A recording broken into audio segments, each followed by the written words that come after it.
Hello, dear friend. Now you will listen to the answers to the questions that come to mind before going to bed.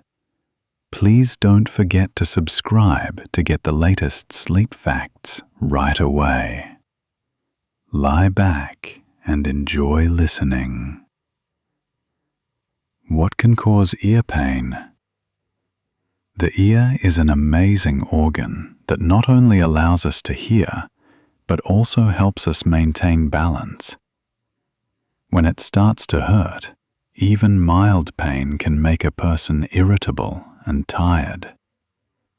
There are many reasons for this, from simple and harmless to serious and requiring medical attention. The most common cause of ear pain is inflammation, which can occur both inside the ear itself and in the surrounding structures. Doctors call it otitis media. It comes in 3 types: external, medium, and internal. Otitis externa is an inflammation of the skin of the ear canal. It can appear if dirty water gets into the ear, for example while swimming in a pool or lake. It is sometimes called a swimmer's ear. Water washes away the protective layer of sulfur. The skin dries out. Micro cracks appear, and bacteria easily get there. Otitis media is an inflammation that develops behind the eardrum. It is common in children because their eustachian tube, the canal connecting the ear to the throat, is shorter and wider. Through it, an infection from the nasopharynx can easily enter the middle ear. In this case, the pain can be acute, throbbing, sometimes accompanied by fever and hearing loss. In severe cases, the eardrum may even burst, and fluid or pus will begin to flow out of the ear. This is the body's natural way to get rid of the pressure inside. Otitis media is a rare but dangerous inflammation that affects the ear's labyrinth itself, where the organ of balance is located. It can cause dizziness, tinnitus, and impaired coordination. However, inflammation is not the only cause of pain. Sometimes the ears hurt because of problems in other parts of the body. This phenomenon is called reflected pain. For example, with inflammation of the tonsils or toothache, nerve impulses can be transmitted to the ear. Therefore, a person feels that the ear hurts, although in fact, the source of the pain is in the jaw or throat. Pain may also occur due to changes in blood pressure. This happens when flying on an airplane, diving, or even during a cold when the eustachian tube cannot cope with pressure equalization. There is a feeling of stuffiness, and with sudden changes, pain, as if the ear has been leveled from the inside. Another reason is earwax. It performs an important function. It protects the ear canal from dust, bacteria, and drying out. But if there is too much sulfur, it can accumulate and form a plug. Then the ear begins to hurt. There is a deafness of sounds, noise, and a feeling of pressure. You need to clean your ears carefully. Cotton swabs often only push the sulfur deeper, which can make the situation worse. Sometimes the ears hurt due to injuries, from a blow, a loud sound, a sudden change in temperature, or careless use of objects when cleaning. Even too loud music in headphones can irritate the eardrum and cause unpleasant sensations. There are rarer but more important reasons. For example, trigeminal neuralgia is pain caused by irritation of nerve fibers that can radiate into the ear. Pain can also occur with problems with the jaw joint, especially if a person often clenches his teeth or grits them in his sleep. Sometimes the ear hurts even with a cold without infection. Swelling of the nasal mucosa interferes with the normal ventilation of the middle ear, and a feeling of pressure is created. Therefore, with a runny nose, it is important not only to drip drops, but also to clean the nose properly so as not to build up pressure in the ears. To understand why the ear hurts, you need to consider the accompanying symptoms: fever, discharge, hearing loss, dizziness. In most cases, the pain can be relieved with a warm compress and rest. But if it does not go away during the day, it is better to consult a doctor. What is yellow fever? Yellow fever is a viral disease that has long been alarming to mankind. It is transmitted by mosquitoes and mainly affects the liver, blood vessels, and the human immune system. The disease got its name because of a characteristic symptom, yellowing of the skin and eyes, which appears in severe patients. The causative agent of yellow fever is a virus from the flavivirus family, the same as the Zika and dengue viruses. The source of infection is infected humans and monkeys. Mosquitoes of the genus Aedes aegypti biting an infected person receive the virus and then transmit it to the next victim. Thus, the disease is spreading in tropical and subtropical regions, in Africa, South America, and parts of Central America. The first descriptions of yellow fever appeared back in the 17th century. Back then, epidemics often destroyed entire cities. For example, in 1793 in Philadelphia, almost 10% of the population died from this disease.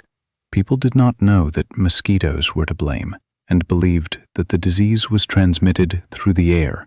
It was only at the beginning of the 20th century that the Cuban doctor Carlos Finlay suggested that mosquitoes could be the vectors, and the American researcher Walter Reed confirmed this experimentally. After a mosquito bite, the virus enters the human bloodstream and multiplies rapidly. The incubation period is usually from 3 to 6 days. The disease begins suddenly: fever, chills, headache, back and muscle pain, nausea. These first symptoms often resemble the flu, and many patients recover in a few days. However, in some patients, the toxic stage begins, in which the virus affects the internal organs, the liver, kidneys, and heart. At this stage, the skin becomes yellowish due to the destruction of liver cells and impaired bilirubin metabolism. Bleeding from the nose, gums, or stomach occurs. Vomiting with an admixture of blood appears. Some patients develop seizures, hallucinations, and may enter a coma. In severe cases, mortality reaches 50%. Despite the danger of the disease, yellow fever is one of the few viral infections for which there is a reliable vaccine. It was developed in the 1930s, and since then it has saved millions of lives. One dose of the vaccine is enough to provide lifelong immunity. In many countries, vaccination is mandatory for entry into regions where the virus is found. The International Vaccination Certificate is a kind of safety passport for travelers. However, vaccination does not cover everyone. In remote areas of Africa and South America, the medical infrastructure is poorly developed, and outbreaks are still occurring. Mosquitoes actively breed in warm and humid climates, especially in places where stagnant water accumulates, in barrels, tires, puddles. Therefore, the fight against the disease includes not only vaccination, but also measures to destroy mosquitoes, the treatment of territories with insecticides, the installation of mosquito nets, and the elimination of insect breeding grounds. Interestingly, yellow fever is an example of a zoonotic infection. That is, a disease that circulates between animals and humans. In the jungle, the virus persists among monkeys, and humans can become infected if they are near wildlife. When the disease is transmitted to cities where millions of people live and there are many mosquitoes, the so-called urban form of fever occurs, which can cause major epidemics. Modern scientists are closely monitoring outbreaks because the yellow fever virus can change, and global warming is increasing the range of mosquito vectors. Even those regions where the disease has not occurred before may be at risk. Why hasn't a cure for cancer been found yet? Cancer is one of the most mysterious and complex diseases that humanity has been fighting for decades. We can treat many diseases. We defeat viruses, fight infections, and transplant organs. But cancer remains a special enemy. Why is there still no universal medicine that could destroy it once and for all? The answer lies in the nature of cancer itself. To begin with, cancer is not a single disease, but a whole family of diseases. This word hides hundreds of different forms, each of which has its own reasons, characteristics, and behavior. Skin cancer, lung cancer, leukemia, sarcoma, and melanoma are all very different. A medicine that would help with one form may be completely useless with another. Therefore, when they say cure for cancer, this is a slightly simplified expression. Scientists are not looking for one miracle cure, but for many ways to affect different types of tumors. The essence of the disease is that the body's cells lose control of themselves. Normally, each cell knows when to grow, divide, and when to die, giving way to a new one. But under the influence of mutations, random changes in genes, some cells stop obeying these rules. They begin to divide uncontrollably, forming a tumor. Moreover, cancer cells are able to trick the immune system, hiding from it, or even suppressing its activity. These mutations can be caused by many factors: ultraviolet radiation, chemicals, viruses, errors in cell division, or simply age. Each organism is unique, and the set of mutations in each person is also different.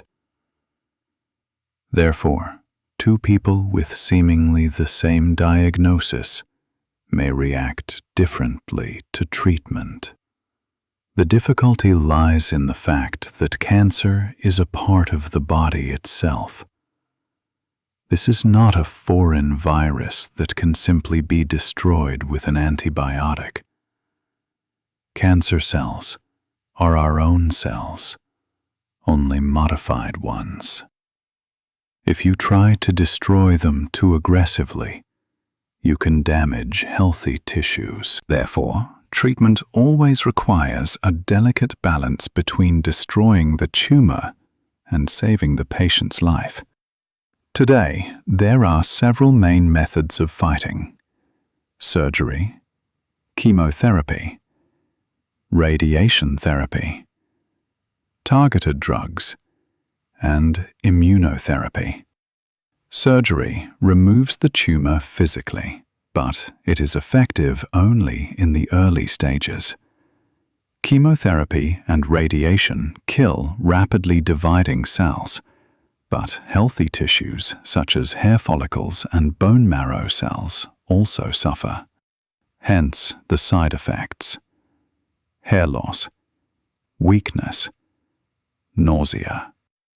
Modern science strives to make treatment more targeted. Targeted drugs target specific molecules involved in tumor growth, and immunotherapy helps activate the body's defenses so that it recognizes and attacks cancer cells on its own. There are already cases when such methods have completely cured even severe forms of the disease. But there is no miracle pill that would work for everyone and always. One of the main difficulties is the variability of cancer cells.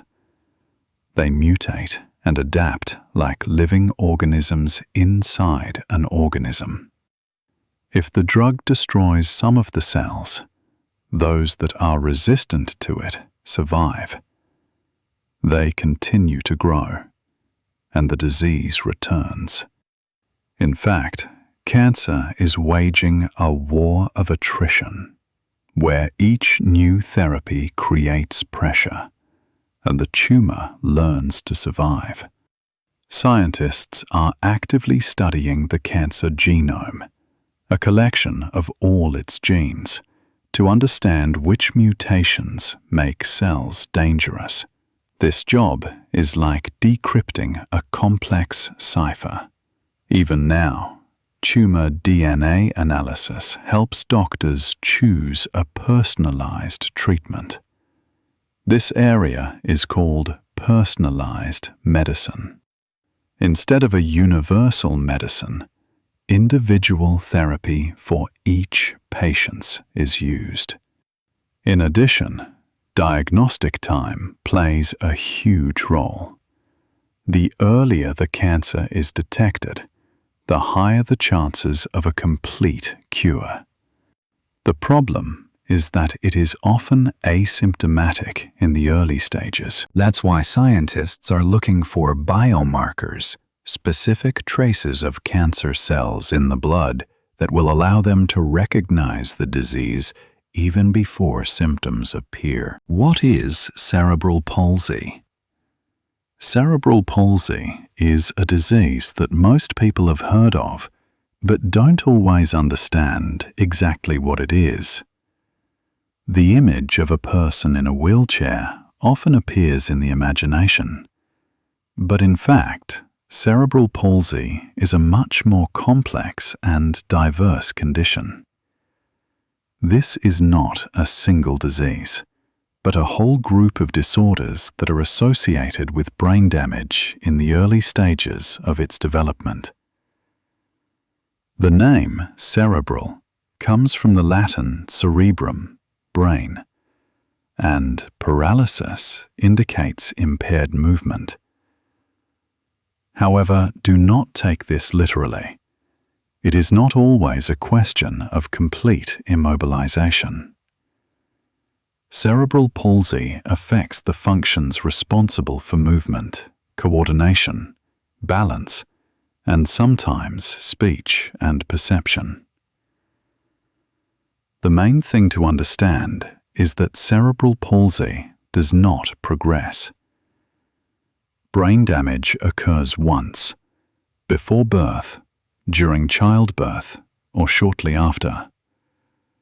The disease does not worsen further, although its manifestations may change with age. This distinguishes it from neurodegenerative diseases, that develop over time. There are many reasons that can lead to cerebral palsy.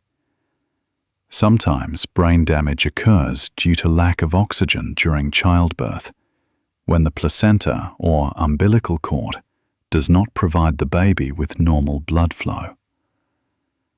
Sometimes it is associated with intrauterine infections, such as rubella, toxoplasmosis, or cytomegalovirus. It happens that the brain is damaged due to premature birth, because in premature babies, the brain is still very vulnerable. In some cases, injuries or hemorrhages in early infancy are to blame. Cerebral palsy can manifest itself in different ways. The most common form is spastic, in which the muscles are in constant tension. This leads to stiffness of movements, difficulty walking, and maintaining balance. There is an athetoid form, when movements become involuntary and wriggling, as if the body is living its own life. The ataxic form is accompanied by impaired coordination. A person may stagger when walking, and it is difficult for him to move his arms accurately. Sometimes there are mixed forms where several types of symptoms are present. In addition to movement disorders, people with cerebral palsy may have difficulties with speech, vision, hearing, and learning. But intelligence doesn't always suffer. Many people with this diagnosis have a clear mind, excellent memory, sense of humor, and talent. It's just more difficult for them to express themselves physically. It is important to understand that cerebral palsy is not a sentence, but a feature that you can live with. Although brain damage is not treatable, a person's condition can be significantly improved through rehabilitation. The main goal of treatment is not to eliminate the cause, but to help a person maximize their potential. A whole range of approaches is used for this. Physiotherapy helps to develop muscles and coordination. Speech therapy helps to improve speech and swallowing. Occupational therapy helps to master everyday skills. In some cases, medications are prescribed that reduce muscle tone, and surgical methods are used for severe deformities. Modern technologies open up new possibilities. Exoskeletons, robotic simulators, and neural interfaces help people with cerebral palsy train their movements, strengthen their muscles, and learn to regain control of their bodies. Even virtual reality is used in therapy. Games and simulations turn exercises into an exciting process, where every success feels like a victory. A special role belongs to the family and society. It is extremely important for a child with cerebral palsy to grow up in an atmosphere of acceptance and support. When parents believe in their child's abilities, they are able to achieve much more. History knows many examples of people with this diagnosis who have become artists, programmers, writers, and activists. Why do we need oxygen? Oxygen is something that no human or animal on Earth can exist without. We can live without food for several weeks, without water for several days, but without oxygen for only a few minutes. It is invisible, tasteless, and odorless, but it is He who gives us life. To understand why it is needed, you need to look inside the body, into tiny cells where real miracles happen. Every cell in our body is like a small factory that is constantly working, producing energy for movement, thoughts, breathing, digestion of food, and millions of other processes. The main fuel for this plant is glucose, the sugar that comes with food. But to turn it into energy, the cell needs oxygen. Without it, the process stops, as if the electricity has been turned off. This process is called cellular respiration. It occurs in special structures called mitochondria, which are often referred to as the powerhouses of the cell. Mitochondria take glucose molecules and combine them with oxygen to produce a molecule called ATP, adenosine triphosphate. It is ATP that serves as the universal energy for all living processes. When you blink, think, raise your hand, or just breathe, your body uses ATP created by oxygen. If oxygen becomes scarce, cells begin to look for workarounds. For example, muscles under intense stress can work without oxygen, producing energy in an anaerobic manner. But this is ineffective and leads to the formation of lactic acid, which makes us feel burning and tired. And if there is not enough oxygen for too long, the cells begin to die. Therefore, if breathing stops or blood circulation is disrupted, the bill goes for minutes. Without oxygen, the brain dies after 4 to 6 minutes. Once in the lungs, oxygen passes through the thinnest walls of the alveoli, small bubbles where gas exchange takes place. There, it combines with hemoglobin, a protein found in red blood cells. Red blood cells. Hemoglobin is like a truck transporting oxygen throughout the body. When the blood reaches the tissues, hemoglobin releases oxygen to the cells, and in return takes carbon dioxide, the product of their work. This carbon dioxide returns back to the lungs and is exhaled. This is how a quiet but continuous cycle of breathing is constantly going on in our body. But oxygen is needed not only for energy production. It plays an important role in protecting the body. White blood cells use it to destroy bacteria and viruses. In this case, special forms of oxygen are formed, the so-called active oxygen radicals, which help destroy foreign microorganisms. However, if there are too many such radicals, they can damage healthy cells. Therefore, there are antioxidants in the body, substances that neutralize excess oxidants and maintain balance. Oxygen also affects the brain and mood. When it is not enough, we feel tired, drowsy, absent-minded. With sufficient oxygen levels, the brain works clearer, attention improves, and anxiety levels decrease. That is why a walk in the fresh air often helps to focus and calm down. Our body is able to adapt wonderfully to changes in oxygen levels. For example, in the mountains where the air is thin, the body begins to produce more red blood cells in order to capture maximum oxygen. Over time, a person gets used to these conditions. This is called acclimatization. But at sea level, excess oxygen does not make us healthier.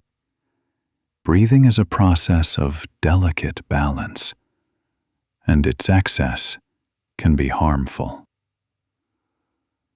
Interestingly, there was not always oxygen on Earth. In ancient times, billions of years ago, the planet's atmosphere consisted mainly of carbon dioxide, methane, and hydrogen. It was only when the first photosynthetic organisms appeared, blue-green algae, that oxygen began to accumulate in the atmosphere. This process, called the oxygen catastrophe, changed the biosphere forever. Oxygen has become a poison for some organisms and a source of life for others. This is how the modern form of life as we know it was born. How is body temperature controlled? Human body temperature is a surprisingly stable indicator. Despite the fact that it may be hot or cold around us, inside we maintain an almost constant 36.6 degrees Celsius. This is not a random number, but the result of the subtle work of multiple systems that together create an equilibrium known as homeostasis. Temperature control is one of the oldest bodily functions inherited from our distant ancestors. Unlike fish or reptiles, which depend on the temperature of the environment, humans are warm, blooded creatures. This means that we can generate and store heat ourselves. But how exactly does the body make sure that it doesn't overheat or freeze?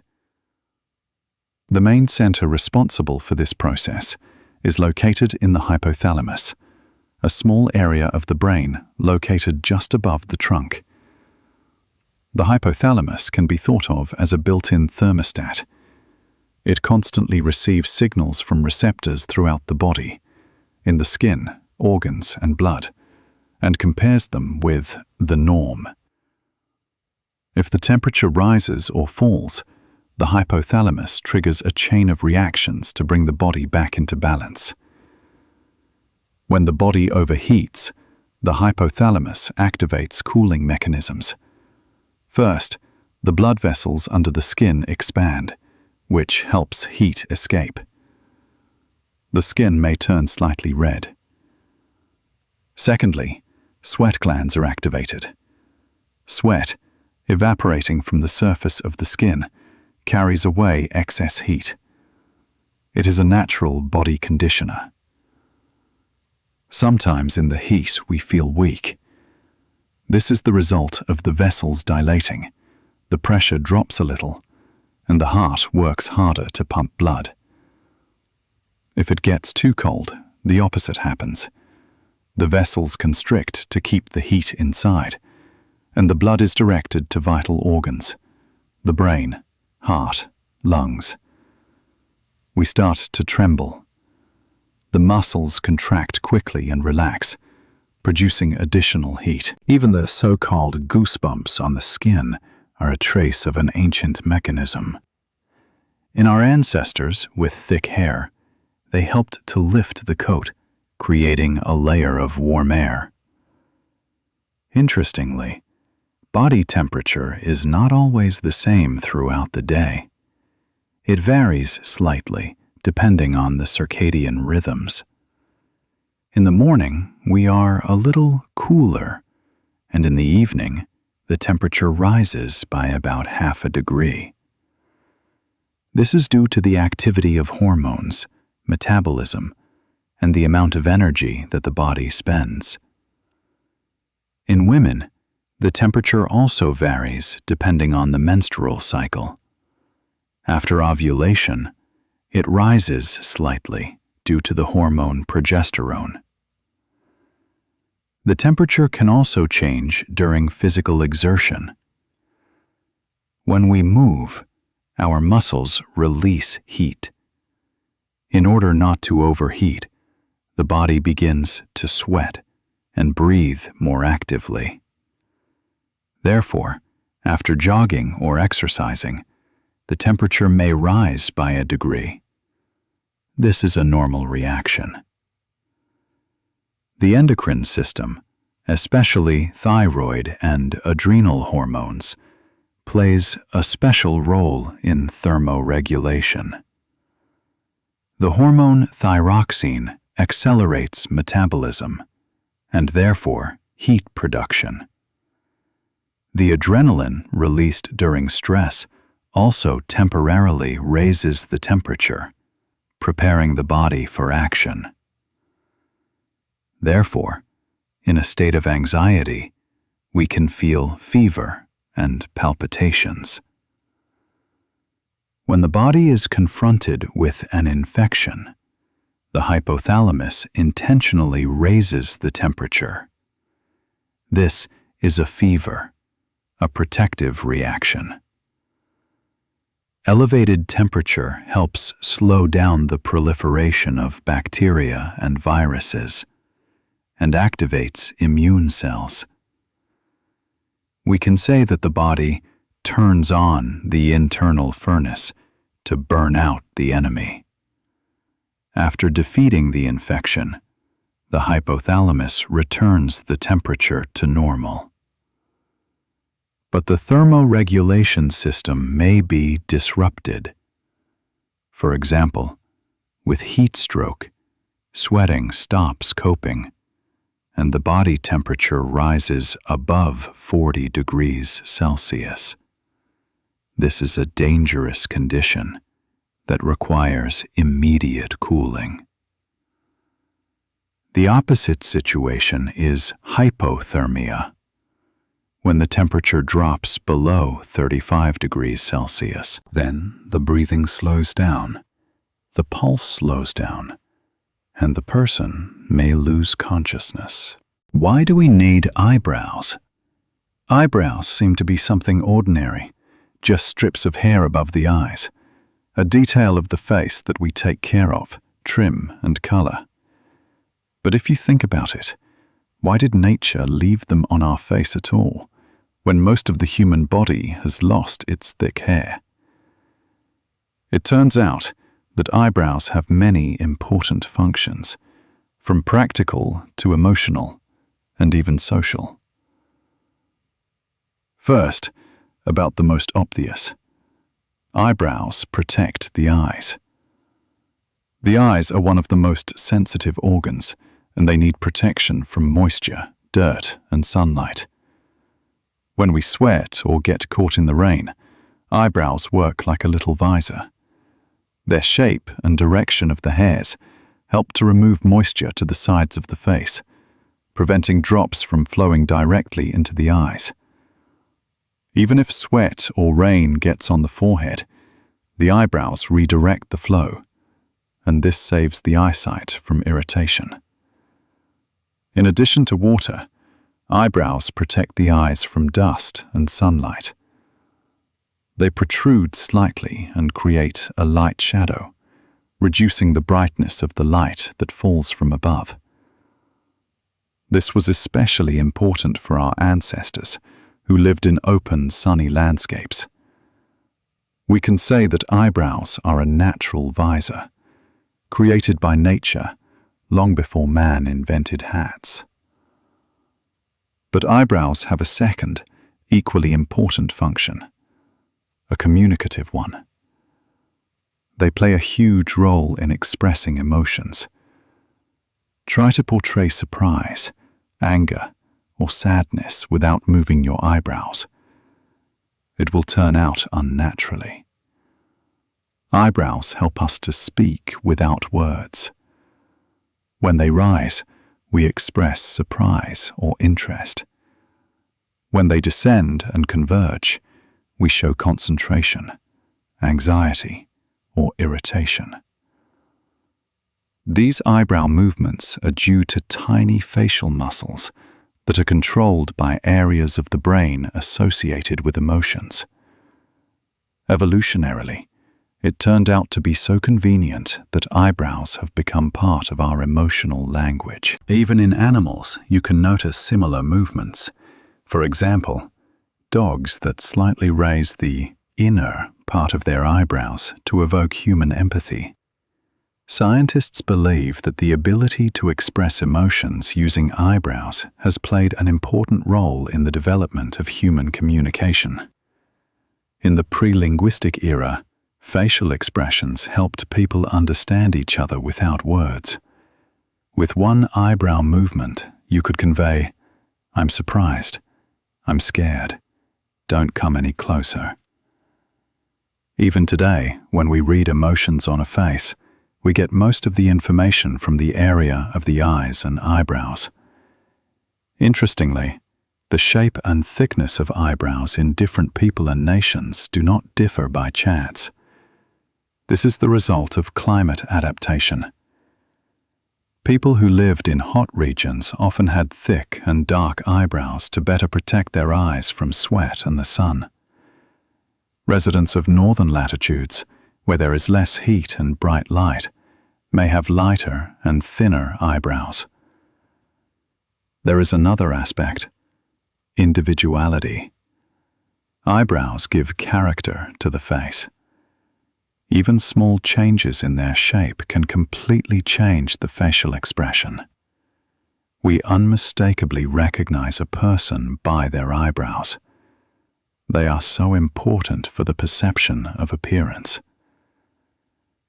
In facial recognition research, if you hide your eyebrows in a photo, it becomes much more difficult for people to identify who is depicted. Modern culture has reinforced the importance of eyebrows. They have turned from just a protective detail into an element of self-expression. People emphasize their shape, make them thicker, thinner, straighter, curved, depending on fashion and personal preferences. This also makes sense.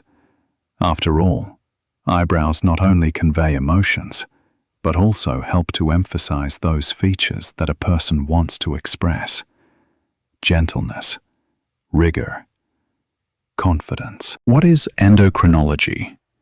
Endocrinology is a branch of medicine that studies hormones and endocrine glands, as well as their effects on human health. At first glance, it may seem that this is too narrow and complex a topic that only doctors and scientists know about. In fact, hormones permeate our entire lives, from mood and energy to growth, metabolism, and even aging. Endocrinology helps to understand how this invisible world regulates the body. The word endocrinology consists of two parts: endo, internal, and cryn, isolation. That is, the study of how the glands secrete substances directly into the blood so that they act on various organs and systems. These substances, hormones, act as chemical signals. They are like postmen delivering messages from one part of the body to another. For example, the hormone insulin, secreted by the pancreas, tells cells that they need to absorb glucose from the blood to produce energy. The main endocrine glands include the thyroid gland, pituitary gland, adrenal glands, pancreas, testicles, and ovaries.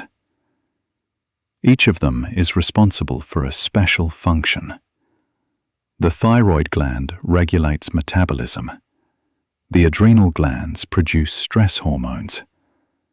The pituitary gland controls the growth and function of other glands. And the sex glands are responsible for reproductive functions. They all interact with each other like an orchestra, where each part is important for the harmony of the body. Endocrinology studies not only the normal functioning of these glands, but also diseases that occur when hormones are produced too much or too little. For example, with hypothyroidism, the thyroid gland produces few hormones, and the metabolism slows down. A person feels tired, drowsy, and weight gain. In hyperthyroidism, on the contrary, an excess of hormones accelerates metabolism, causes nervousness, trembling of hands, and palpitations. Diabetes is one of the most striking examples of endocrine disorders. In type 1 diabetes, the pancreas does not produce enough insulin, and the body loses its ability to use sugar as an energy source. In type 2 diabetes, cells become less sensitive to insulin, and glucose accumulates in the blood. These conditions require monitoring and treatment, and an endocrinologist helps you choose therapy, diet, and lifestyle. Endocrinology also plays a key role in the growth and development of children. Growth hormones produced by the pituitary gland determine how tall a child will be, how muscles and bones develop. Sex hormones trigger puberty by forming secondary sexual characteristics and regulating the reproductive system. Violations of these processes can lead to delayed or premature development, and the endocrinologist helps restore balance. Interestingly, hormones affect not only the body, but also the psyche and emotions. For example, thyroid hormones can change mood. With hypothyroidism, a person becomes sluggish and apathetic. With hyperthyroidism, irritable and anxious. The sex hormones testosterone and estrogen affect aggression, sexual behavior, and emotional stability. Adrenaline, produced by the adrenal glands in stressful situations, prepares the body for action by speeding up the heartbeat and increasing energy levels. Endocrinology is closely related to other medical fields: cardiology, gynecology, neurology, and pediatrics. For example, a high content of thyroid hormones can affect the functioning of the heart, and a deficiency of sex hormones in women causes menstrual irregularities. Therefore, endocrinologists often work together with other specialists to restore harmony in the body. Modern endocrinology actively uses blood analysis technologies, ultrasound, MRI, and genetic tests.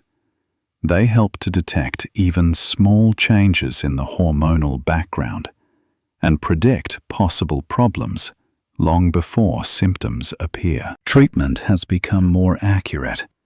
Doctors can prescribe a replacement for a specific hormone, adjust its dose, and monitor the body's response. What is hemoglobin? Hemoglobin is an amazing substance that makes life possible for humans and all vertebrates. It is invisible, but without it, no organ can function properly. It is a protein found in red blood cells, and its main task is to carry oxygen from the lungs to tissues and organs, and then return carbon dioxide back to the lungs. The structure of hemoglobin is striking in its complexity. It is a globular protein consisting of 4 chains, 2 alpha and 2 beta, each of which contains a heme molecule. Heme is a special compound with iron in the center, and it is this compound that is able to bind oxygen. Imagine that each hemoglobin molecule is a miniature truck that can transport 4 oxygen molecules simultaneously. This mechanism ensures fast and efficient gas transport throughout the body. When red blood cells pass through the lungs, hemoglobin is oxygenated. It changes shape and becomes bright red, which is why arterial blood has such a rich color. Next, red blood cells travel through the blood vessels, delivering oxygen to the most remote parts of the body. Oxygen is necessary for every cell for cellular respiration, a process in which glucose is converted into energy, allowing muscles to move, the brain to think, and the heart to beat. After oxygen is delivered, hemoglobin binds carbon dioxide, the waste product of cells. It transports it back to the lungs, where the gas is eliminated from the body with exhalation. Thus, hemoglobin creates a continuous cycle of gases that supports life. The level of hemoglobin in the blood is an important indicator of health. The norm for men is usually 130 to 170 grams per liter. For women, 120 to 150 grams per liter. For children, a little less. If hemoglobin is low, anemia develops, in which tissues and organs experience oxygen starvation. A person becomes weak, gets tired faster, and may experience pallor, shortness of breath, and dizziness. The causes of anemia are diverse: a lack of iron in the diet, chronic diseases, blood loss, or hereditary disorders such as sickle cell anemia. Sickle cell anemia is an interesting example of how changing the structure of hemoglobin affects health. Normally, the hemoglobin molecule is flexible and elastic, which allows red blood cells to easily pass through narrow capillaries. In this disease, hemoglobin changes shape. The cells become sickle-shaped and brittle, which leads to blockage of blood vessels and oxygen starvation of tissues. Hemoglobin is involved not only in the transport of oxygen, but also in the regulation of the acid-base balance of the blood. It is able to bind hydrogen ions, preventing sudden pH changes that could disrupt organ function. Hemoglobin also performs a protective function by binding certain toxins and participating in immune reactions. Another amazing property of hemoglobin is its ability to adapt to environmental conditions. For example, people living in the mountains where the air is thin and there is less oxygen have higher hemoglobin levels. This allows the blood to capture more oxygen and supply it to the tissues, compensating for the thinness of the air. Similarly, swimmers and athletes who train at high loads may have higher hemoglobin levels to improve oxygen metabolism. With the development of medicine, hemoglobin has become an important diagnostic tool. A hemoglobin blood test helps to detect anemia, bleeding, chronic diseases, and even signs of intoxication. The hemoglobin level, along with other blood parameters, is a kind of window through which doctors see the state of the body. Hemoglobin is not only a biological transporter, it has become a symbol of life, energy, and breathing. Its molecules literally carry oxygen, without which movement, thinking, heart and brain function are impossible. It connects us with nature. Oxygen, which enters the bloodstream through hemoglobin, was originally produced by plants that absorbed it from the atmosphere millions of years ago. How do we swallow food? We swallow food hundreds of times every day, and this process seems so simple and natural that we hardly think about it. In fact, Swallowing is a complex, coordinated act that requires multiple muscles, nerves, and organs to work so that food safely enters the stomach, bypassing the respiratory tract. Swallowing is divided into 3 stages: oral, pharyngeal, and esophageal. Each of them has its own characteristics and tasks. The oral stage begins in the oral cavity. When we chew food, our teeth grind it, and saliva moistens and breaks down chemical compounds. Saliva contains enzymes such as amylase, which begin to break down carbohydrates. The tongue plays a key role. It collects pieces of food and forms a dense lump of them, called a bolus. When the bolus is ready, the tongue rises to the roof of the mouth and pushes the food to the back of the mouth, signaling the beginning of the next stage. The pharyngeal stage is reflex. It begins when the bolus reaches the pharynx. At this moment, a complex reflex is triggered, controlled by the brain through the cranial nerves. The main task of this stage is to protect the respiratory tract. Several mechanisms help in this. The soft palate rises, closing the nasal cavity. The epiglottis descends, covering the entrance to the trachea, and breathing temporarily stops. These actions prevent food from entering the lungs. At the same time, the muscles of the pharynx contract in waves, pushing the bolus down to the esophagus. The esophageal stage is the last one. The esophagus is a muscular tube about 25 to 30 centimeters long that connects the pharynx to the stomach. This is where peristalsis works, undulating muscle contractions that push food down.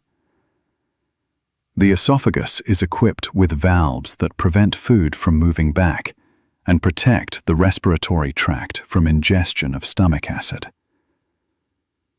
When the bolus reaches the stomach, the lower esophageal sphincter relaxes and the food gets inside. This process occurs quickly and in a coordinated manner, usually in 6 to 10 seconds for solid food and 1 to 2 seconds for liquid food. Swallowing is an amazing example of how the conscious and unconscious interact. We can decide when to swallow food, but as soon as it reaches the throat, reflex takes over. The brain controls muscle movements automatically to prevent the danger of aspiration when food enters the respiratory tract. The nervous system plays a key role. 4 cranial nerves, the glossopharyngeal, trigeminal, facial, and vagus, are involved in transmitting signals from the mouth to the brain and back. They control the movements of the muscles of the tongue, lips, soft palate, pharynx, and esophagus. If at least one of these nerves is damaged, it may be difficult to swallow, a condition called dysphagia. It occurs in strokes, neurological diseases, or head injuries, and can be dangerous because it increases the risk of food entering the lungs. Interestingly, swallowing is adapted to different food textures. Liquid passes faster, solid food is slower, and viscous or coarse food requires more effort and time. This mechanism allows the body to safely process different types of food and prevents suffocation. Swallowing is closely related to other systems. It affects breathing, as the airways close during ingestion. It is associated with digestion, as the proper formation of a bolus facilitates the work of the stomach and intestines. It even affects the voice. The epiglottis, which protects the trachea, is also involved in the formation of sounds.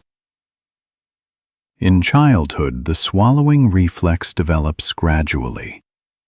Newborns can suck and swallow liquids, but solid food requires coordination of tongue and pharynx movements, which is formed by 6 to 12 months. With age, with proper nutrition and the absence of injury, swallowing remains effective throughout life. How does oxygen enter our body? Every breath is an invisible miracle that supports life. The oxygen we inhale doesn't just pass through our nose and lungs. It travels a difficult path to reach every cell in our body. Understanding this process reveals how amazingly the human body is organized. It all starts with the respiratory system. When we inhale air, it passes through our nose or mouth, where it warms up and cleanses from dust and microorganisms. The nose has small hairs and a mucous membrane that trap large particles, as well as odor-detecting receptors. Clean air passes further into the pharynx, then into the larynx and trachea, which is divided into two main bronchi, leading to the lungs. Inside the lungs, the bronchi branch into smaller tubes called bronchioles, which end in alveoli. Alveoli are tiny bubbles surrounded by a network of capillaries. They have incredibly thin walls, only a few micrometers thick, which allows oxygen to easily diffuse into the blood. From the surface of the alveoli, oxygen penetrates into the capillaries, and carbon dioxide, which the cells produce as waste, enters the alveoli to be excreted upon exhalation. This process is called gas exchange.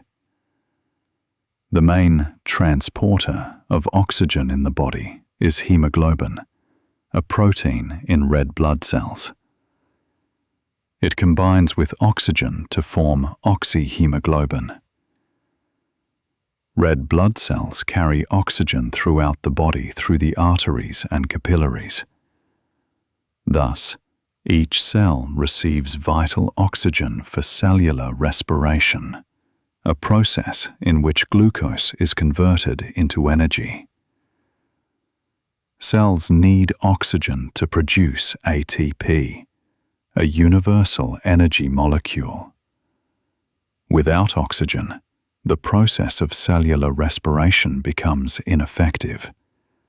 Cells switch to an anaerobic regime, producing less energy and creating lactic acid.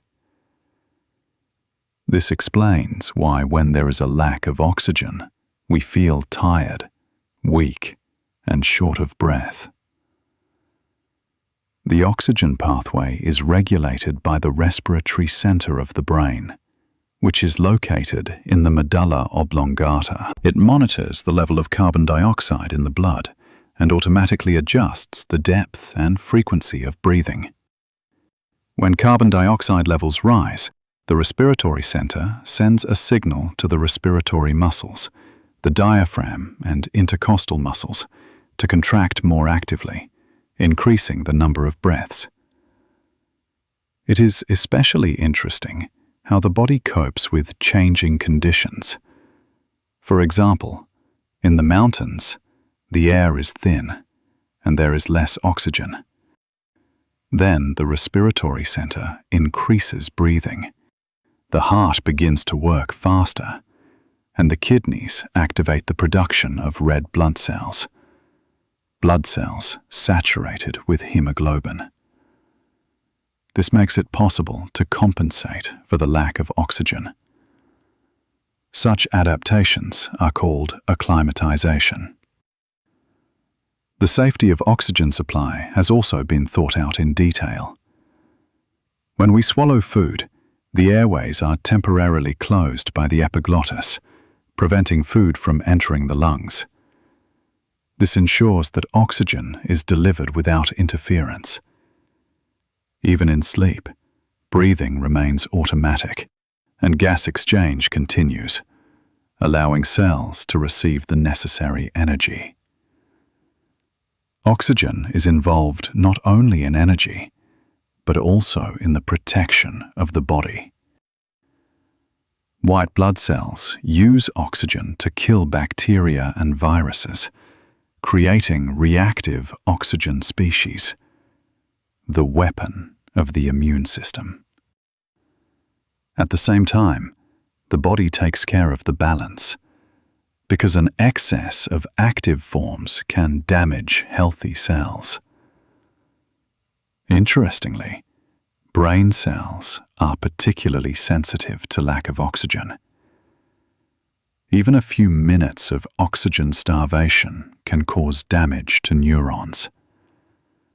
That is why stopping breathing or cardiac activity so quickly leads to critical consequences. Oxygen also affects mood and cognitive functions.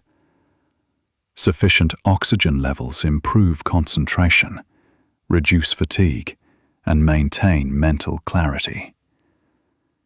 Even an ordinary walk in the fresh air increases the supply of oxygen to the brain and stimulates a feeling of vivacity. Why do people smoke? Smoking is a habit that has existed for centuries, and millions of people around the world are still attracted to cigarettes, although it is well known that it is harmful to health. At first glance, it may seem that smoking is just out of habit, but in fact the reasons are much more complex, and they include physiological, psychological, social, and cultural factors.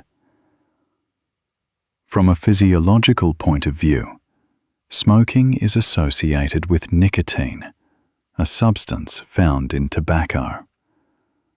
Nicotine is rapidly absorbed in the lungs and enters the bloodstream, reaching the brain in just 10 to 20 seconds after a puff. In the brain, it affects neurons, causing the release of dopamine, a neurotransmitter responsible for feelings of pleasure, motivation, and mood. It's like a small bridge of joy. A person feels a brief surge of satisfaction and relaxation. That is why smoking can be perceived as a way to relieve stress or anxiety. Over time, the brain gets used to constant doses of nicotine, and addiction occurs. It can be both physical and psychological. Physical dependence is manifested in the fact that without nicotine, irritability, anxiety, fatigue, and the desire to smoke again occur. Psychological dependence is the habit of associating smoking with certain situations. After a meal, with coffee, in the company of friends, while waiting for transport. These moments become triggers that trigger the desire to smoke. The social factor plays a huge role. A person learns to smoke through imitation and the influence of the environment. If there are smokers in the family or among friends, the likelihood that a teenager will start smoking is much higher. Smoking is often associated with a sense of adulthood, independence, or belonging to a particular group. In cultures and subcultures, a cigarette can be a symbol of status, ritual, or social identity. Psychological reasons are also significant. Smoking helps to cope with anxiety, boredom, and fatigue. People sometimes use a cigarette as an emotion management tool. Nicotine reduces stress and tension for a short time, improves concentration and the ability to short-term memory. This creates the illusion of control over the situation. But this effect is deceptive. The body gets used to the stimulation, and more nicotine is needed to achieve the same result. Smoking is also related to the biochemistry of the brain. Nicotine affects acetylcholine receptors, which are involved in attention and learning. This explains why some smokers say that a cigarette helps them focus or work faster. However, this is a short-term effect, which is accompanied by long-term health risks. Fashion and advertising have played a huge role in the spread of smoking. Throughout the 20th century, tobacco companies actively promoted cigarettes as a symbol of freedom, success, and attractiveness. This reinforced the idea that smoking is not only a habit, but also a part of a lifestyle. Even today, when tobacco advertising is banned in many countries, the habit persists, thanks to social models, films, and a culture where smoking remains visible. In addition, there are genetic and individual characteristics. Some people are more susceptible to addiction because their brains react more strongly to nicotine. Metabolism also plays a role. Nicotine is broken down faster in some people, and the desire to smoke occurs more often.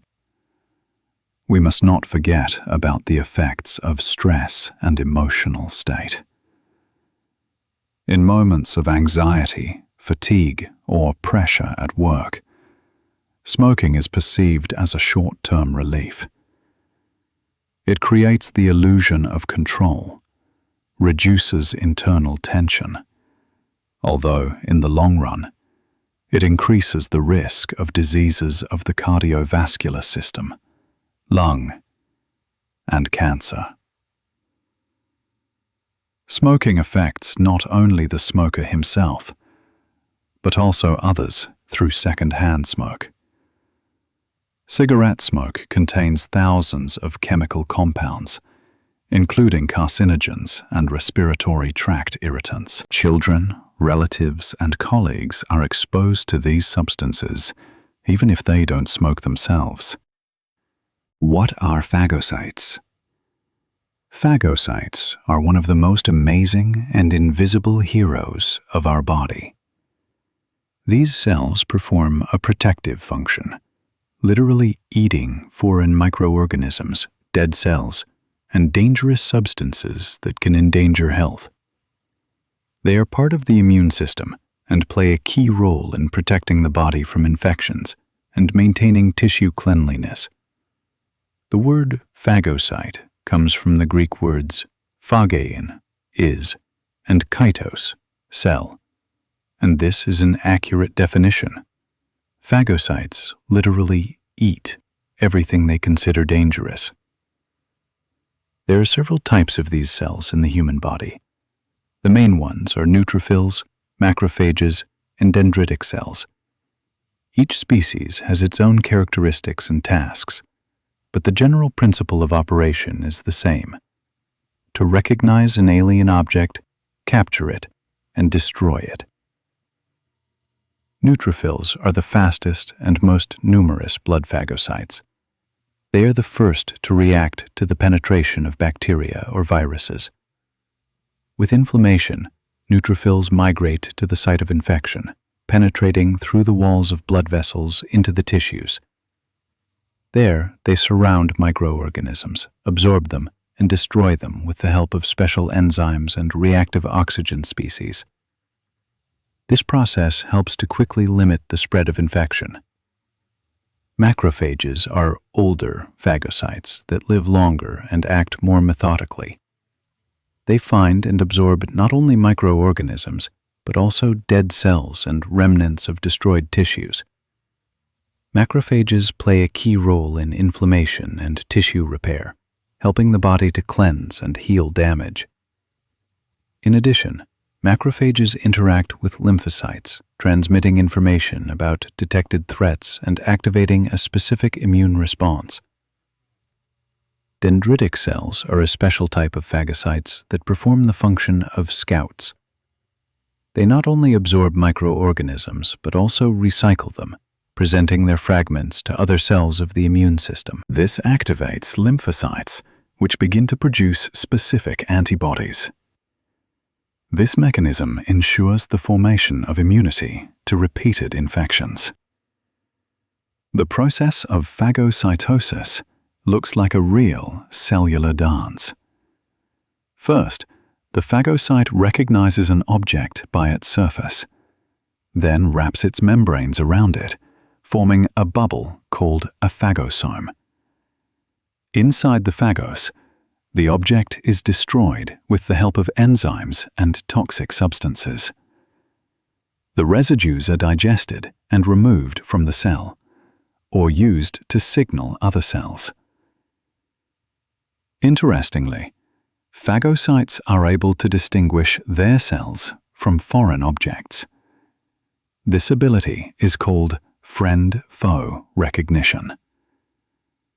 If a phagocyte makes a mistake, it can attack its own tissues, which is the cause of autoimmune diseases.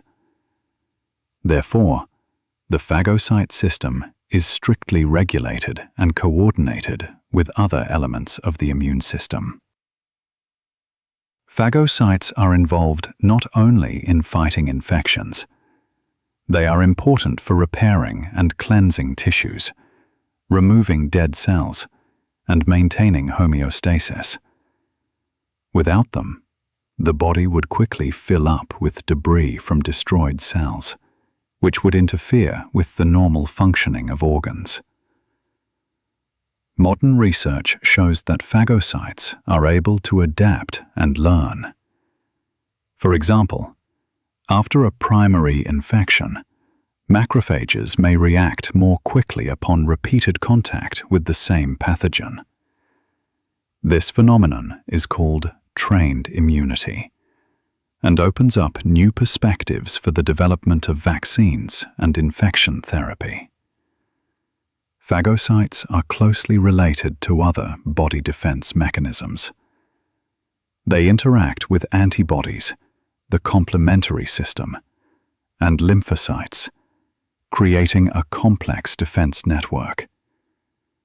Each of their attacks is part of a coordinated strategy, where the goal is to destroy the threat without damaging healthy tissues. Why do children get chickenpox? Chickenpox is an infectious disease that almost everyone encounters in childhood. It is caused by the varicella zoster virus, which belongs to the herpes virus family. Despite the fact that the disease in children is usually mild, understanding why children most often get chickenpox is related to the characteristics of the immune system, the spread of the virus, and the mechanisms of transmission of infection. The first thing to understand is that children's immunity is not yet fully formed. In the early years of life, the body actively learns to distinguish between its cells and foreign agents, producing antibodies against a variety of viruses and bacteria. Chickenpox is one of the diseases to which the child's immune system most often does not have a ready-made response. Therefore, upon contact with the virus, the child becomes ill, and the body begins to produce protective antibodies. After chickenpox, a stable immune system is formed, and repeated illnesses are extremely rare in most people. Chickenpox is highly contagious. The virus is spread by airborne droplets through coughing, sneezing, talking, and even through the air in the room where the patient was. Children often become infected in kindergartens, schools, or playgroups where they are in close contact with each other. The virus is easily transmitted by hand, especially if the child has touched the blisters on the patient's skin. That is why outbreaks of chickenpox in children's groups occur very quickly.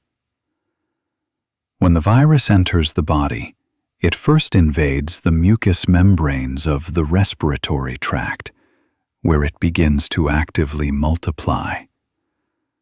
This period is called the incubation period, and it usually lasts 10 to 21 days. At this time, the child may not show symptoms, but may already be contagious to others. Then, the virus spreads through the bloodstream, causing the first signs of the disease: weakness, fever, and the appearance of a characteristic rash. A chickenpox rash is a protective reaction of the body. The bubbles contain viral particles, and the immune system actively attacks them, causing inflammation. The appearance of these bubbles is a signal that the body is fighting infection. Itching, associated with a rash, is an unpleasant but normal phenomenon that shows that immune cells are mobilized. Interestingly, age plays a role in the severity of the disease. In children, chickenpox is usually mild, with a moderate fever and few rashes. In adults, the disease is more likely to be more severe, with the risk of complications such as pneumonia or liver inflammation. This is due to the fact that the adult's immune system reacts to the virus more actively, causing severe inflammation. Contact with a virus carrier is an important factor. Children often find themselves in conditions where close contact is unavoidable. Games, joint activities, shared space. The child's immune system is encountering the virus for the first time, so the disease manifests itself with typical symptoms. In adults, frequent contact with children who have already had chickenpox usually does not cause a reoccurrence of the disease due to the developed immunity. Modern medicine offers vaccination against chickenpox, which helps to avoid the disease or make it much easier. The vaccine mimics the virus without causing a full-fledged disease, but trains the immune system to produce antibodies. In countries with an active vaccination program, chickenpox outbreaks are less common, and children get sick much more easily. Immunity after a natural infection or vaccination usually lasts for life. However, the virus does not disappear completely. It can sleep in the nerve ganglia and, under certain conditions, activate as shingles in adults. This is another example of how an organism and a virus interact throughout life. Why are we sleeping so long? Sleep is one of the most mysterious and at the same time vital functions of the body. We spend about a third of our lives sleeping, and although it seems that sleep is just a rest, in fact, complex processes occur during sleep, without which a full life is impossible. Why do we sleep so long? The answer lies in biology, neurophysiology, and even human evolution. Sleep is regulated by two main mechanisms: circadian rhythms and the process of sleep accumulation. Circadian rhythms are an internal biological clock that sets the cycles of wakefulness and sleep for about 24 hours. The main center is located in the hypothalamus, in the suprachiasmatic nucleus, which reacts to light. With sunrise, the brain wakes up, and with the onset of darkness, the processes that prepare the body for sleep are started. At the same time, the hormone melatonin works, which promotes falling asleep and regulates sleep duration. The second mechanism is homeostatic. During the day, substances accumulate in the brain that signal the need for sleep. One of these substances is adenosine, a product of energy breakdown in cells.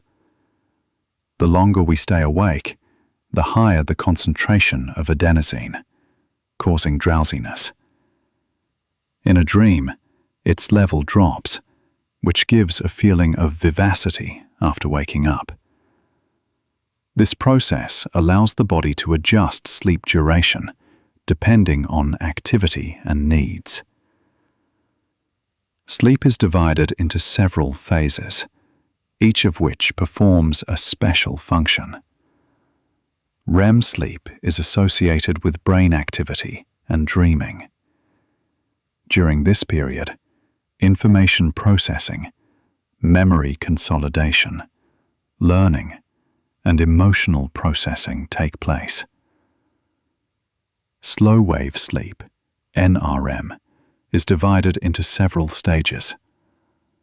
Light sleep allows the body to gradually relax, and deep sleep is a time of active tissue repair, strengthening the immune system and cell regeneration. Therefore, a long sleep is necessary not only for brain rest, but also for the physical recovery of the body. During sleep, the body regulates the immune system. Studies show that lack of sleep reduces the activity of immune cells, makes a person more vulnerable to infections, and slows down recovery from illness. Cytokines, proteins involved in fighting infections, are produced during sleep. This is one of the reasons why a person feels refreshed and full of energy after sleep. Sleep is also important for memory and learning. During sleep, the brain sorts information, filters out unnecessary things, and strengthens important connections between neurons. For example, children and teenagers who get enough sleep learn new knowledge better, develop cognitive skills and emotional stability. In adults, sleep helps to maintain concentration, make decisions, and cope with stress. Evolutionary factors also explain the duration of sleep. Our ancestors slept in conditions of limited safety. At night, the body was less active and protected from predators. Long sleep at night allowed us to save energy, recover, and at the same time maintain immunity. With the development of civilization, this cycle has been preserved, and although modern conditions have changed, biological needs have remained the same. Sleep regulates the hormonal background. During deep sleep, growth hormone is produced, which promotes tissue repair and body development. Sleep also affects hormones that control appetite, stress, and mood: leptin, ghrelin, and cortisol. Lack of sleep disrupts the balance of these hormones, which can lead to overeating, stress, and cognitive decline. Interestingly, the quality of sleep is more important than quantity. Continuous deep sleep is more effective for recovery than intermittent or too short sleep. The body uses the duration of sleep to go through all the cycles of NREM and REM, allowing both the body and the brain to fully recover. What causes the heart rate to change? The human heart beats continuously throughout life, providing the body with oxygen and nutrients. The heart rate is one of the key indicators of the health and condition of the body, and it is not always constant. It can vary depending on a variety of factors, from physical activity to emotional state and the state of internal organs. Understanding the causes of these changes helps to realize how closely the heart is connected to human physiology and psyche. Normally, an adult's resting heart beats about 60 to 90 times per minute. For athletes, this rate may be lower, 40 to 50 beats per minute, due to a trained heart that pumps blood efficiently. But the heart rate is constantly varying, depending on the needs of the body. During physical exertion, the heart accelerates its rhythm to deliver more oxygen to the muscles and brain. This is regulated by the autonomic nervous system, more precisely by its sympathetic division, which stimulates the heart muscle. In addition to physical activity, the heart rate changes under the influence of emotions. Stress, anxiety, joy, fear. All these conditions activate the sympathetic nervous system, causing a rapid heartbeat. This is the body's reaction to a possible danger, known as fight or flight. On the contrary, relaxation and calmness activate the parasympathetic nervous system, which slows down the heart rate, allowing the body to conserve energy and recover. Hormonal changes also affect the heart. Adrenaline and norepinephrine, which are produced by the adrenal glands, increase the strength and heart rate. This mechanism is important in stressful situations, physical exertion, or acute emotions. Sex hormones also play a role. In women, the heart rate can change in different phases of the menstrual cycle, and in adolescence, fluctuations are observed due to hormonal changes in the body. A person's state of health also affects their heart rate. Fever, anemia, hyperthyroidism, or infections increase the heart rate because the body requires more oxygen and energy to fight the disease. On the contrary, bradycardia, a slowing of the heartbeat, can occur with hypothyroidism, electrolyte disorders, or as a side effect of certain medications. Physiological factors such as age and genetics are also important. In children, the heart beats faster than in adults, sometimes up to 120 to 140 beats per minute in newborns, because their tissues grow rapidly and require more oxygen.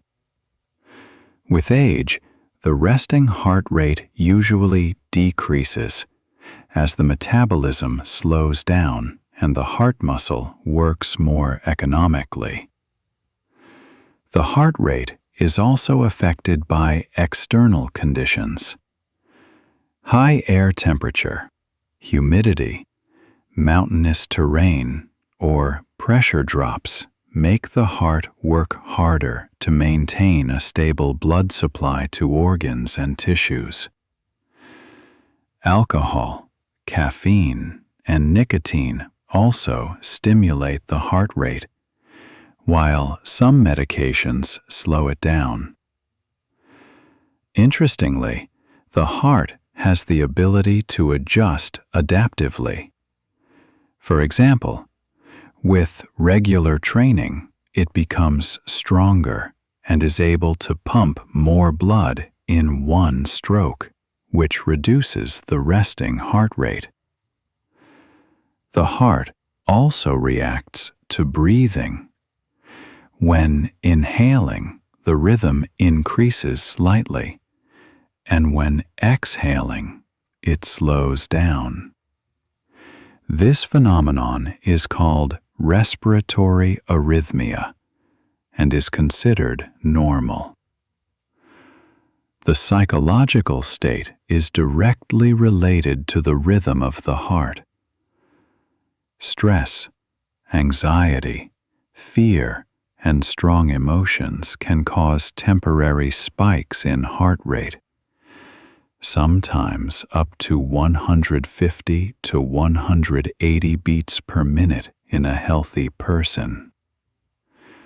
Meditation, breathing practices, and relaxation slow down the heart rate, which has a positive effect on blood pressure, vascular function, and the general condition of the body. Why do we lose baby teeth? Baby teeth are the first teeth that appear in a child between the ages of about 6 months and 3 years. They play an important role in the development of the jaw, chewing skills, speech, and the aesthetics of a smile. But by a certain age, baby teeth begin to gradually fall out, giving way to permanent ones. This process is natural and necessary, and its causes can be explained in terms of biology, anatomy, and human evolution. Baby teeth perform several functions.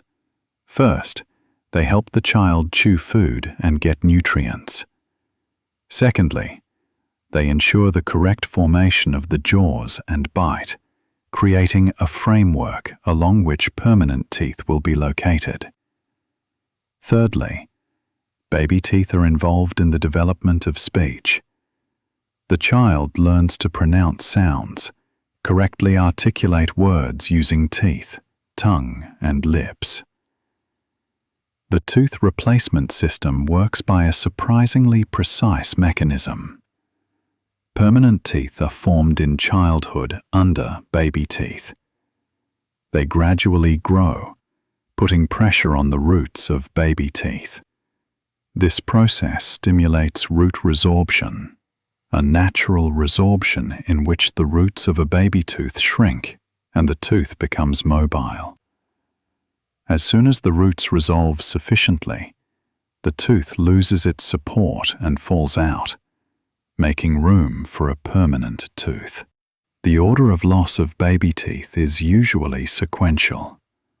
First, the incisors of the lower jaw fall out, then the incisors of the upper jaw, then the canines and premolars. In general, the process of changing teeth lasts from 6 to 12 years. By the end of this period, most children have a complete set of permanent teeth, with the exception of the third molars, the wisdom teeth, which erupt later, usually in adolescence or young adulthood. The causes of baby teeth loss are not only related to the pressure of permanent teeth. This process is influenced by hormonal changes, jaw growth, and bone activity. The bone tissue of the jaw grows, creating space for permanent teeth, and resorption of the roots of baby teeth helps to gently replace them. This process is carefully balanced by nature, so that teeth appear and fall out at the optimal time, without affecting bite and jaw function. Interestingly, baby teeth are important for protecting the space of permanent teeth. If a baby tooth is lost too early, Adjacent teeth may shift, creating bite deformities and complicating the eruption of a permanent tooth. In dentistry, special pedagogical or retaining structures are used to prevent such problems, the so-called space maintainers, which save space for the future tooth. Baby teeth also serve as immune defenses.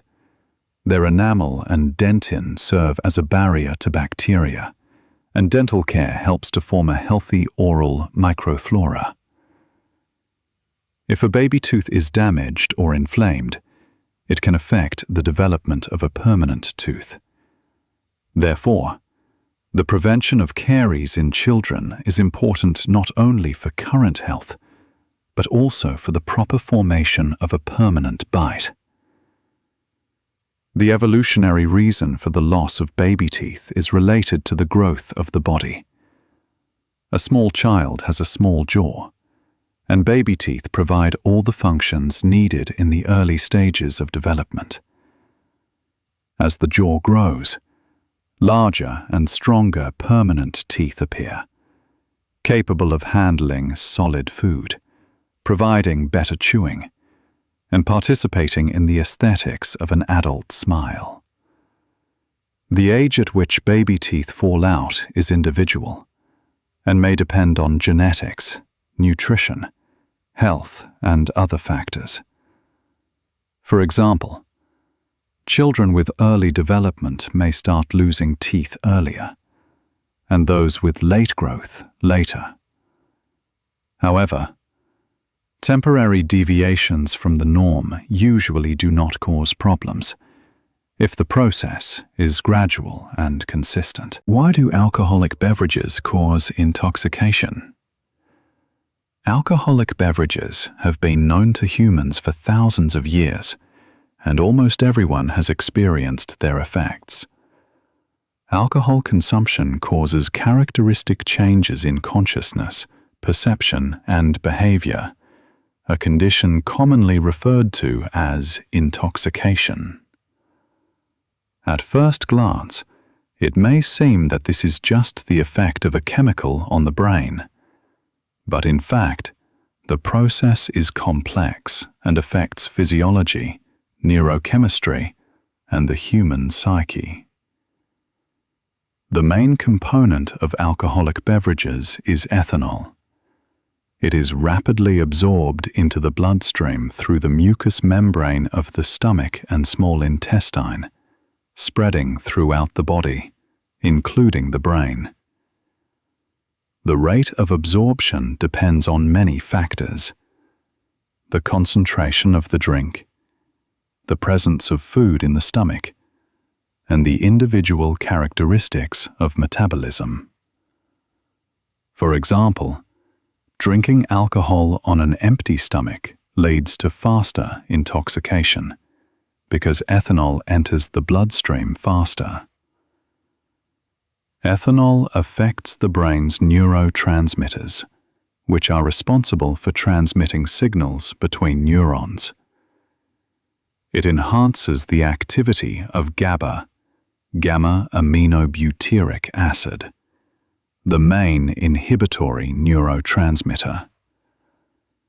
Increased GABA reduces the activity of nerve cells, causing relaxation, decreased anxiety, and inhibition of reflexes.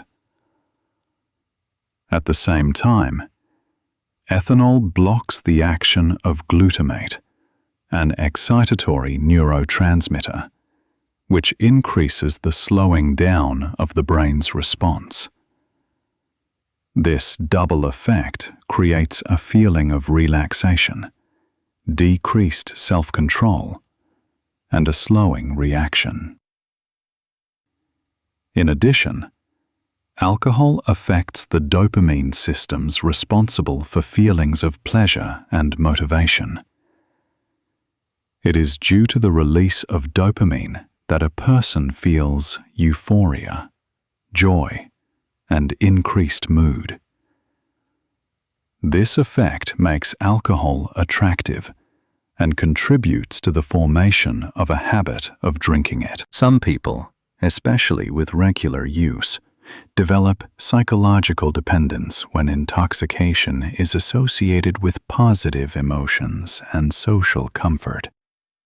The physiological effects of intoxication are also manifested in other body systems. The cardiovascular system reacts by dilating blood vessels, which creates a feeling of warmth, redness of the skin, and increased pulse rate.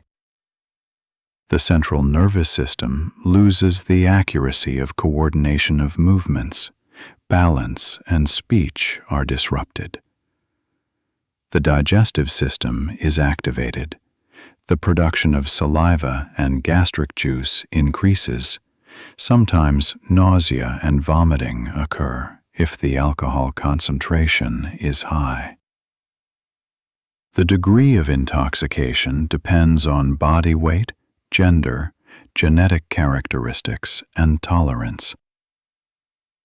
Women tend to get drunk faster with an equal dose of alcohol because they have a higher percentage of body fat and lower levels of the enzyme alcohol dehydrogenase, which breaks down ethanol. Tolerance is formed with regular use. The body adapts to alcohol. Liver enzymes break down ethanol more actively, and neurons partially compensate for the effects of inhibitory and excitatory systems. Interestingly, alcohol can affect memory and consciousness. At a moderate dose, it relaxes, creates a euphoric effect, and social relaxation. At high doses, short-term memory is disrupted. A person loses control of actions, and, in critical cases, loss of consciousness or alcohol intoxication may occur. At this moment, the brain is not able to fully process information, and the response to external stimuli slows down. The long-term effects of alcohol are important too. Chronic use damages the liver, heart, blood vessels, and brain, causes addiction, and negatively affects cognitive functions. The liver, the main organ that processes alcohol, converts ethanol into acetaldehyde, a toxic substance that damages cells and causes a hangover. Social and psychological aspects also play a role. Intoxication is often used as a way to relax, reduce stress, and strengthen social bonds. However, this social tool hides health and safety risks by affecting coordination, judgment, and self-control. What causes gout? Gout is a disease associated with metabolic disorders in which excessive amounts of uric acid accumulate in the body. This process leads to the formation of crystals, which are deposited in the joints and cause inflammation, pain, and stiffness. Although gout has been known since ancient times, its mechanisms are still being studied, and the causes of the disease are multifaceted, including genetics, nutrition, lifestyle, and related diseases. Uric acid is the end product of the breakdown of purines, substances found in human cells and in food. Purines are found in meat, fish, seafood, legumes, and some alcoholic beverages. Normally, uric acid dissolves in the blood and is excreted by the kidneys in the urine. If its level exceeds acceptable values, hyperuricemia occurs, which increases the risk of crystallization and the development of gout. Gout is manifested by acute attacks of pain, most often in the joints of the legs, especially the thumb.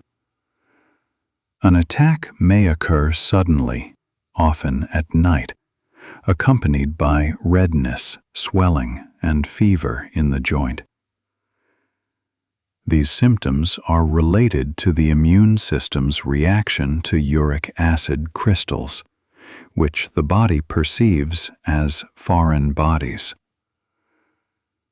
Macrophages and other immune cells attack the crystals, causing inflammation, pain, fever, and swelling. Genetics plays an important role in predisposition to gout. Some people have a hereditary tendency to impaired purine metabolism or a decreased ability of the kidneys to excrete uric acid. However, the presence of a genetic predisposition does not necessarily cause the disease. It usually requires a combination of factors, including lifestyle, nutrition, and concomitant diseases. Nutrition is one of the key risk factors. Excessive consumption of meat, seafood, foods high in purines, and alcoholic beverages increases the level of uric acid in the blood. Beer, which contains both purines and substances that enhance the formation of uric acid, is especially dangerous. On the contrary, foods low in purines and rich in water, fruits, and vegetables help maintain normal uric acid levels. Lifestyle also affects the risk of gout. Obesity, inactivity, and metabolic syndrome increase the likelihood of developing the disease. Being overweight increases uric acid production and reduces its excretion by the kidneys.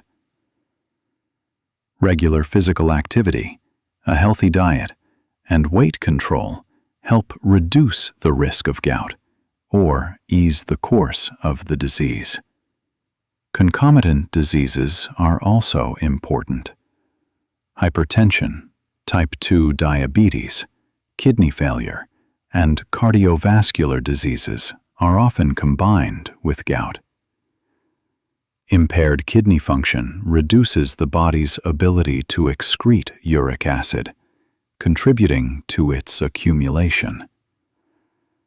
Metabolic and endocrine disorders increase inflammatory processes and increase the risk of seizures. Gout is not only a joint disease. High levels of uric acid in the blood can affect the kidneys, contributing to the formation of stones and chronic kidney failure.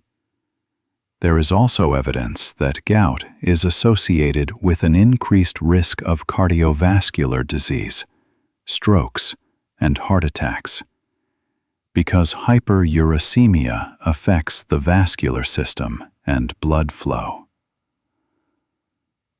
Epidemiologically, gout is more common in men over 40 years of age, but it can also occur in women, especially after menopause, when the effect of estrogens that promote the excretion of uric acid decreases. With age, the risk increases due to changes in metabolism, decreased kidney function, and exposure to chronic diseases. Treatment of gout is aimed at reducing uric acid levels and preventing inflammatory attacks. Drugs that reduce the synthesis of uric acid or promote its excretion are used. Nutrition correction, alcohol consumption reduction, and weight control are important. In acute attacks, anti-inflammatory drugs are used to relieve pain and swelling. What gives food its taste? The taste of food is a complex and amazing sensation that is formed by the interaction of chemicals with our senses. When we eat, we not only taste, but also receive information about the nutritional value of food, its freshness and safety. Taste is the result of the work of taste buds, sense of smell, food texture, temperature, and even psychological factors. The taste is based on 5 basic categories: sweet, sour, salty, bitter, and umami. Each category is associated with specific chemicals. A sweet taste signals the presence of sugars and energy. A sour taste indicates acids, such as citric or acetic, and may warn of excessive acidity or immaturity of the product. The salty taste is perceived due to sodium and other mineral salts, which are vital for the body. Bitter taste is often a signal of toxic substances, so the body perceives it as a potential threat. Umami, discovered by Japanese scientists, reflects the presence of the amino acid glutamate, which indicates the protein value of food. Taste sensations arise due to the taste buds located on the tongue. Each papilla contains many taste buds that respond to food molecules dissolved in saliva. When the molecules interact with the receptors, electrical signals are triggered, which are transmitted to the brain through nerve endings. The brain interprets these signals as a specific taste, combining the information with the sense of smell and other sensory signals. The sense of smell plays a key role in the perception of taste. In fact, most of what we call taste depends on the smell of food. When we eat, fragrance molecules rise to the olfactory receptors in the nasal cavity, where they are recognized as different odors. This process explains why food feels tasteless when you have a cold or stuffy nose. The brain combines taste and smell signals, creating a complete sense of food. The texture and temperature of food also affect the perception of taste. Soft, crunchy, liquid, or viscous food is perceived in different ways. Hot or cold food stimulates taste buds in different ways and enhances or weakens certain taste sensations.